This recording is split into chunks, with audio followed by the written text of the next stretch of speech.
Hi friends, welcome to Sangavai Samayal. இன்னைக்கு today's lunch menu என்னன்னு பார்க்கலாம் வாங்க. இன்னைக்கு சிம்பிள் அண்ட் ஹெல்த்தியான சமையல் தான் பண்ணியிருக்கேன். அதை பார்க்கலாம். வந்து பார்த்தீங்கன்னா சுட சுட சோறு போட்டுக்கலாம்.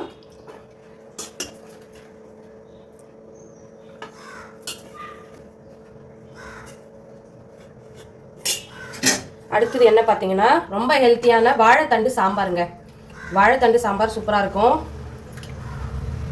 வாழைத்தண்டு சாம்பார் இந்த ரெசிபி வேணுனாலும் கமெண்ட்ல சொல்லுங்க, ரெசிபி வீடியோ போடுறேன். அடுத்தது இது நேற்று வச்ச ரசம் இருக்கு, சாப்பிட்டதுக்கு அப்புறம் சாப்பிட.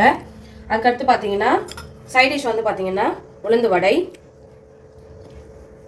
அப்பளம். அதுக்கடுத்து ரொம்ப ஸ்பெஷல் வல்லாரை துவையலுங்க. இந்த வல்லாரை துவையல் வந்து வீடியோ போட்டிருக்கேன். இந்த வீடியோ கூடவே வந்து லிங்க் கொடுக்குறேன் பாருங்க. இது ரொம்ப உடம்புக்கு நல்லது, நீங்களும் செஞ்சு சாப்பிட்டு பாருங்க. இவ்வளோதாங்க. அதுக்கு அடுத்தது சாப்பிட டெசர்ட்டுக்கு வாட்டர்மெலனுங்க, தர்பூசணி வந்து கட் பண்ணி வச்சிருக்கோம். இன்னைக்கு வந்து பார்த்தீங்கன்னா வாழைத்தண்டு சாம்பார், சுட சுட சோறு, உளுந்து வடை, அப்பளம், அப்புறம் வெள்ளாரை துவையல், டெசர்ட்டுக்கு பழம் வச்சிருக்கேங்க. உங்க வீட்டில் என்ன லஞ்ச் மெனு சொல்லி கமெண்ட்ல சொல்லுங்க. எங்க வீட்டில் இதான் லஞ்ச் மெனு. இந்த வீடியோ பிடிச்சிருந்தா லைக் பண்ணுங்க, ஷேர் பண்ணுங்க, கமெண்ட் பண்ணுங்க. நம்ம சேனலுக்கும் சப்ஸ்கிரைப் பண்ணி சப்போர்ட் பண்ணுங்க. Bye friends.